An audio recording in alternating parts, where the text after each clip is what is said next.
10 July central stacks এবং Dubai Capitals মধ্যকার match দিয়ে শুরু হতে যাচ্ছে গ্লোবাল সুপার লিগের দ্বিতীয় আসর। আর 11 জুলাই ভোর 5টায় গত গ্লোবাল সুপার লিগের চ্যাম্পিয়ন রংপুর রাইডার্স মুখোমুখি হবে হোস্ট দল গায়ানাবাজন ওয়ারিয়র্সের। এখন আমি গতকাল একটি ভিডিও করেছিলাম, যে ভিডিওতে আমি কথা বলেছিলাম যে গ্লোবাল সুপার লিগের এবার আসরের পূর্ণাঙ্গ সময়সূচি এবং সকল দলের ম্যাচ কখন, কবে, কয়টার সময় অনুষ্ঠিত হবে সেগুলো নিয়ে কথা বলেছি। এই ভিডিওতে আমি রংপুর রাইডার্সের পূর্ণাঙ্গ স্কোয়াড এবং রংপুর রাইডার্সের সূচি নিয়ে কথা বলবো। প্রথমে যদি আমরা আগে রংপুর রাইডার্সের স্কোয়াডটা দেখে নিই, কারণ রংপুর রাইডার্সে কিন্তু আপডেট স্কোয়াড হয়েছে, কারণ রংপুর রাইডার্স দলে কিন্তু Afghan pace bowling all-rounder Azmatul ওমরজাকে কিন্তু ইনক্লুড করা হয়েছে। তাকে ইনক্লুড করার পর এখন রংপুর রাইডার্সের স্কোয়াডে 16 সদস্যের স্কোয়াড হয়েছে, যেখানে লোকাল 8 জন ক্রিকেটার অর্থাৎ বাংলাদেশি 8 জন ক্রিকেটার এবং বিদেশি 8 জন ক্রিকেটারকে তারা সংযুক্ত করেছে।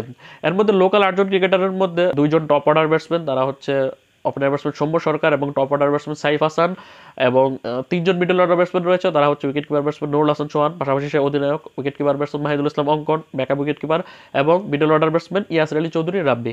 3 জন বোলার এখানে রয়েছে, এর মধ্যে একমাত্র স্পিনার হচ্ছে Rakib Al Hasan left arm spinner, এবং 2 জন পেসারকে রাখা হয়েছে, 2 জনই ডানাতি পেসার কামরুল ইসলাম রাব্বি এবং সৈয়দ খালেদ আহমেদ।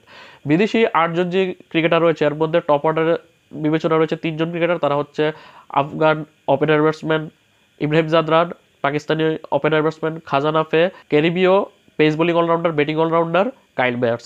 মিডল অর্ডারের দায়িত্বে থাকবে মূলত 2 জন ক্রিকেটার, এর মধ্যে রয়েছে পাকিস্তানি ব্যাটিং অলরাউন্ডার ইফতেখার আহমেদ এবং Afghan pace bowling all-rounder Azmatullah Omarzai.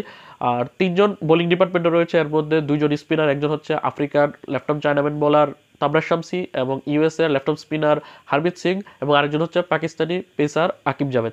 এই হচ্ছে 16 সদস্যের রংপুর রাইডার্সের স্কোয়াড। মোটামুটি ব্যালেন্স একটা স্কোয়াড। বিদেশি ক্রিকেটারদের মধ্যে কিন্তু ভালো কিছু তারকা, অনেকগুলো তারকা ক্রিকেটারকে তারা এখানে ইনক্লুড করেছে। এখন যদি আমরা রংপুর রাইডার্সের সূচি নিয়ে কথা বলি, যদিও আমি আগের ভিডিওতে রংপুর রাইডার্সের সূচি বলেছি, যদিও সেটার মধ্যে সবগুলো দলের কথা বলেছি। রংপুর রাইডার্স নিজেদের প্রথম ম্যাচে আগামী 11 জুলাই ভোর 5টায় তারা হোস্ট দল গায়ানাবাজন ওয়ারিয়র্সের মুখোমুখি হবে। তারপর একদিন বিরতি দিয়ে আগামী 13 জুলাই রাত 8টার সময় রংপুর রাইডার্স মুখোমুখি হবে বিগ ব্যাশ চ্যাম্পিয়ন হোবার্ট হারিকেনসের বিপক্ষে।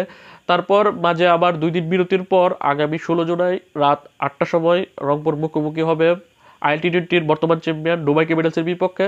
তারপর দিনই 17 জুলাই রাত 8টার সময় রংপুর রাইডার্স মুখোমুখি হবে নিউজিল্যান্ডের সুপার স্ম্যাশের চ্যাম্পিয়ন সেন্ট্রাল স্ট্যাক্সের বিপক্ষে।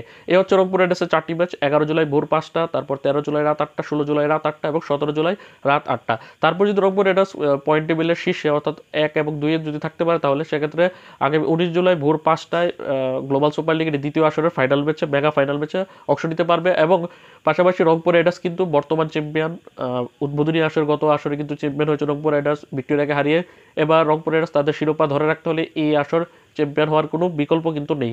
অলরেডি কিন্তু গতকাল কিন্তু রংপুর রাইডার্স সহ 5টি দলের কিন্তু ক্যাপ্টেনদের ফটো সেশন হয়ে গেছে ট্রফির সাথে। পাশাপাশি কিন্তু রংপুর রাইডার্স কিন্তু অলরেডি তারা প্র্যাকটিস শুরু করে দিয়েছে। তাদের যে হেড কোচ গ্রেগ স্মিথ এবং তাদের সিনিয়র সহকারী ব্যাটিং কোচ মোহাম্মদ আশরাফুলের নেতৃত্বে নুরুল হাসান চৌহানরা কিন্তু অলরেডি তারা টিম গোছানো শুরু করে দিয়েছে। এখন দেখা যাক আগামীকাল কীরকম পারফরমেন্স করে। ভোর 5টায় রংপুর রাইডার্স মুখোমুখি হবে গায়ানাবাজন ওয়ারিয়র্সের বিপক্ষে। এখন সেই ম্যাচে রংপুর রাইডার্সের সম্ভাব্য একাদশ কীরকম হতে পারে সেটি নিয়ে আমি খুব শীঘ্রই আজকেই একটি ভিডিও নিয়ে আসবো। ততক্ষণ পর্যন্ত ভালো থাকুন, সুস্থ থাকুন, স্পোর্টস উইথ চ্যানেলের পাশে থাকুন। আল্লাহ হাফেজ।